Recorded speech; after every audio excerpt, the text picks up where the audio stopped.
Ladies and gentlemen, are you ready?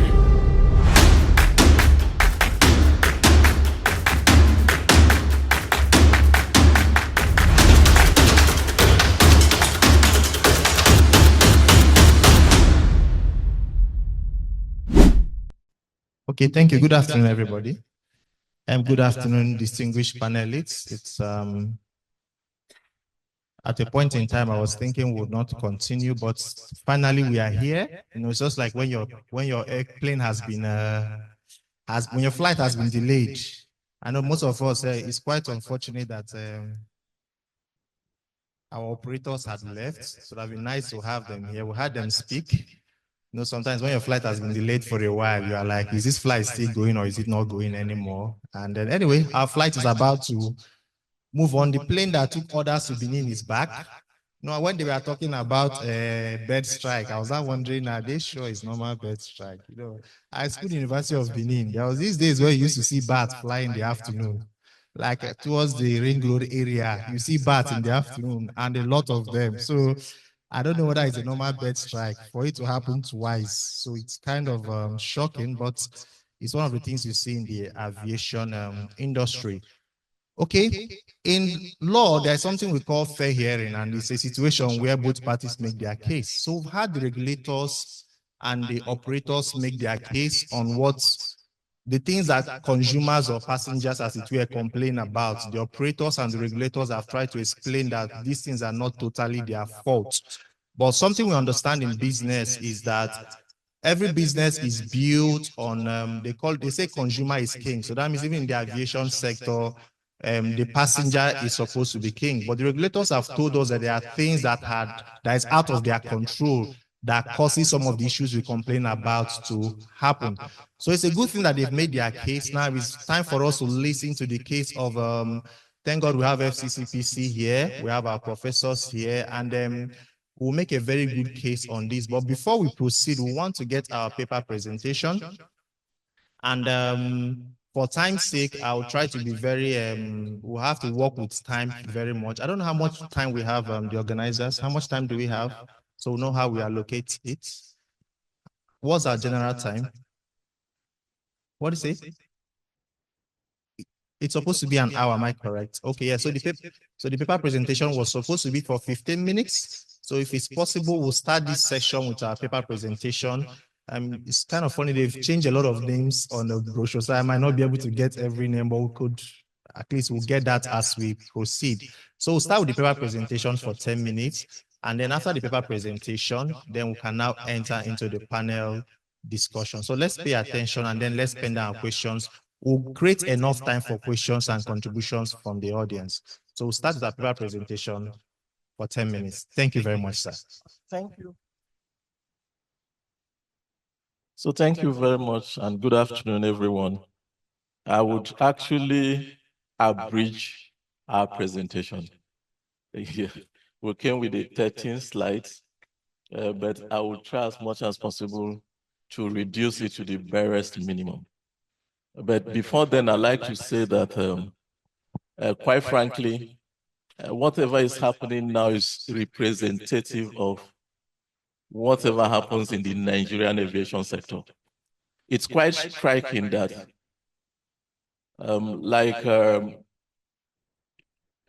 he said, we listened to the operators earlier. Now the consumers are to speak. The operators are gone. I am not surprised. And that is the kind of monologue we'll continue to have in this sector, painfully so. I wouldn't know whether it was by design. When conversations were being had in the morning, I felt that was when the most important person in the room was supposed to be there. And who is the most important person? The consumer.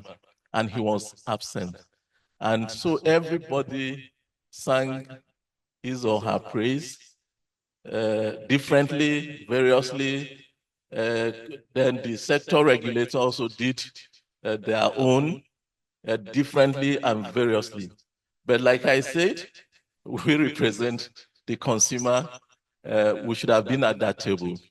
would have been happier, and I'm sure it would have been a dialogue rather than a monologue. So we essentially had a monologue, and that's what happens in the Nigerian aviation sector. Going to the paper, I would want to even skip the introduction. Like I said, the paper would be made available to the Secretariat, so it could actually be distributed. Yeah, but just to say that, anyway, like every other human endeavor, issues must occur in every situation that involves human beings. And that's what the aviation sector is like. But what had been put in place to mitigate those occurrences had been consumer rights, essentially. So you have consumer rights that would safeguard consumers' interest against inconveniences, injustices, and abuses by airlines. As we progress, we would see whether those rights are respected or not. But what we'll do quickly is to understand that there are consumer rights even in the aviation sector. But understanding and enforcing the rights are different things altogether. I will just quickly run through, like I said, common issues faced by Nigerian travelers at the regional, and in this case, Nigerian level.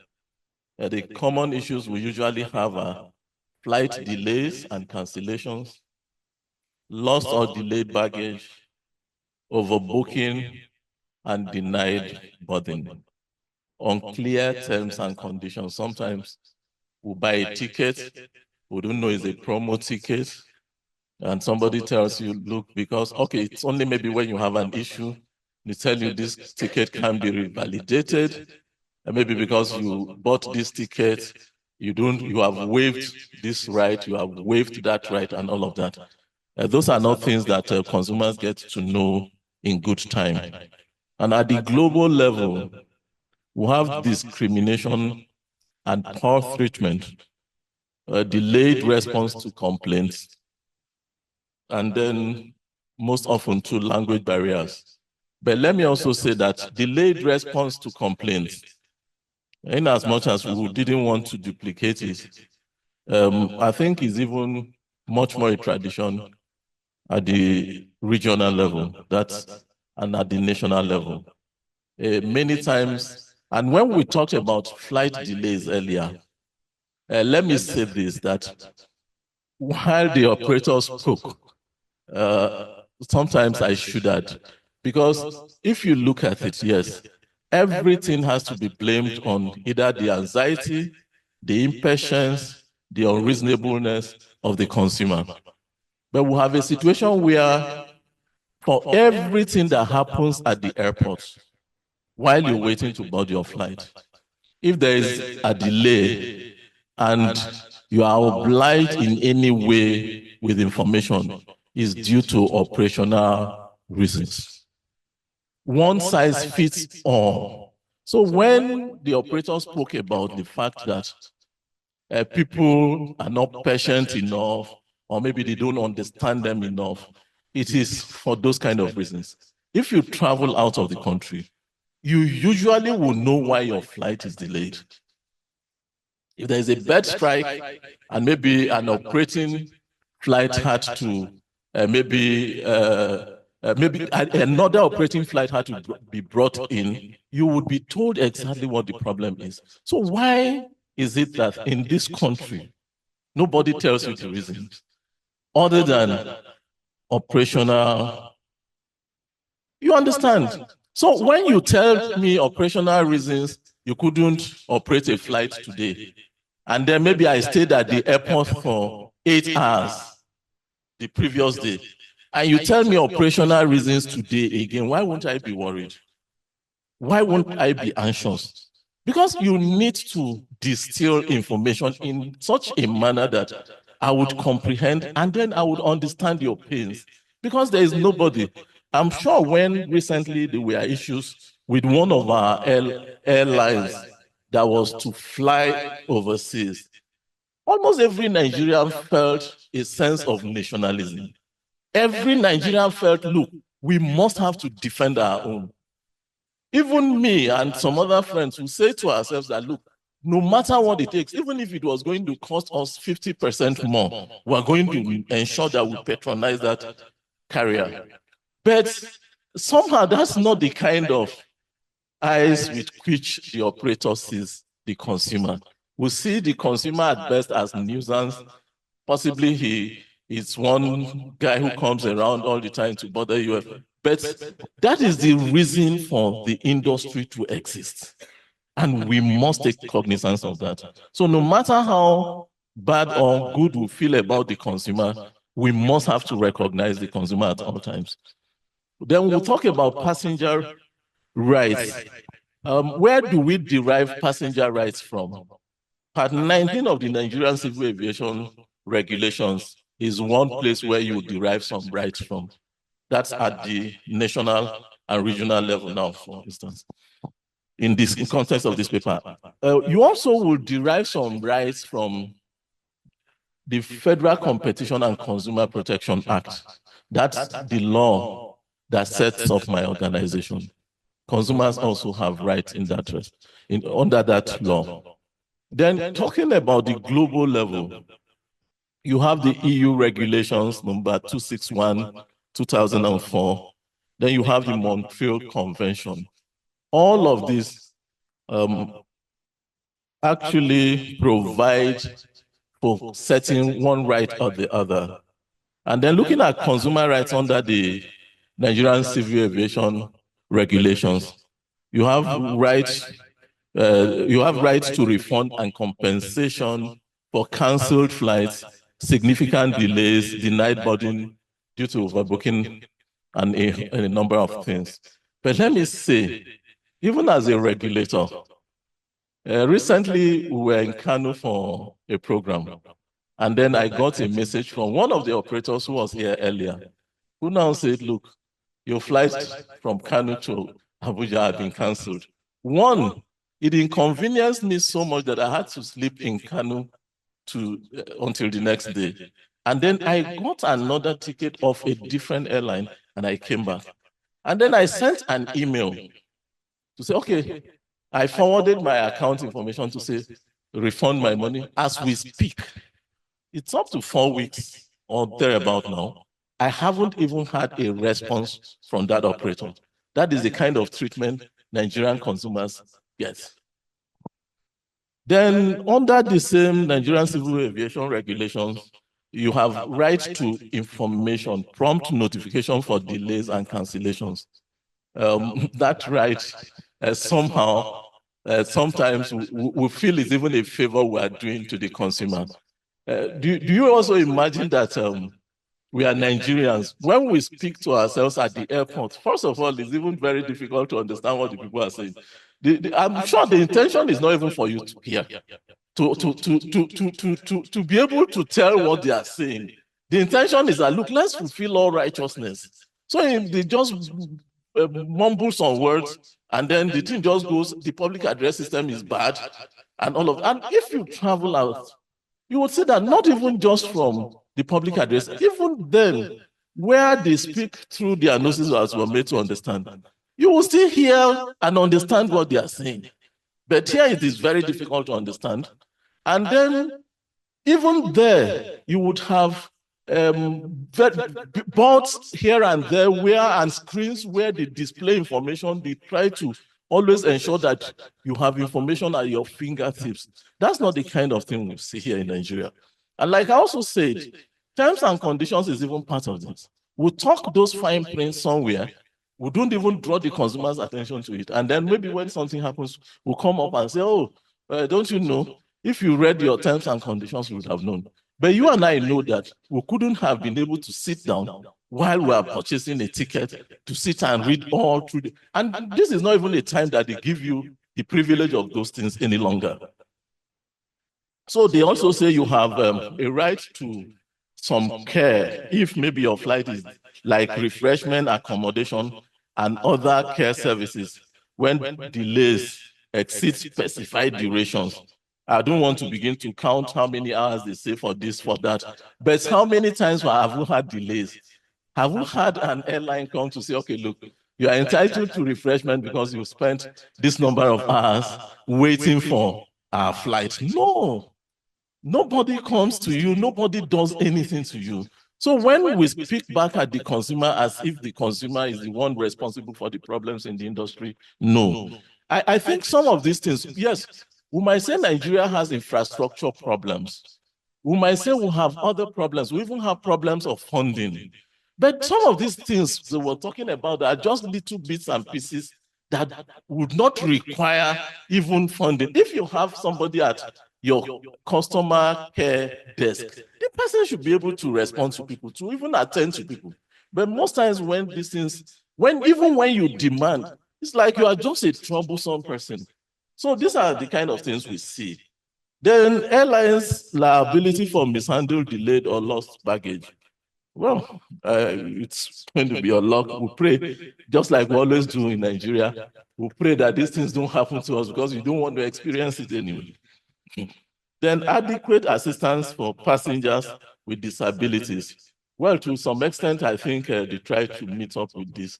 I see wheelchairs at the airport most times and all of that, though there was an incident the other time that gained a lot of attention, but I think that was an isolated case.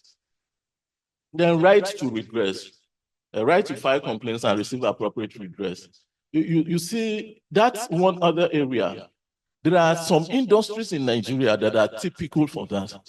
You write, you phone, you send email, nobody responds to you. You have to use some means, some kind of coercion here and there to be able to get something out of them. Then fair treatment and non-discriminatory treatment. Consumer rights under the FCCPA, I'll just run through this quickly. That's our enabling law. We have a number of rights, but I'll just mention a few. For instance, Section 144 guarantees the right to information in plain and understandable language. Section 123 prohibits misleading or unfair practices, ensuring that passengers are not deceived by airlines. Section 120 recognizes the right to cancel advance bookings or reservations under reasonable circumstances. I will speak about that briefly before I conclude.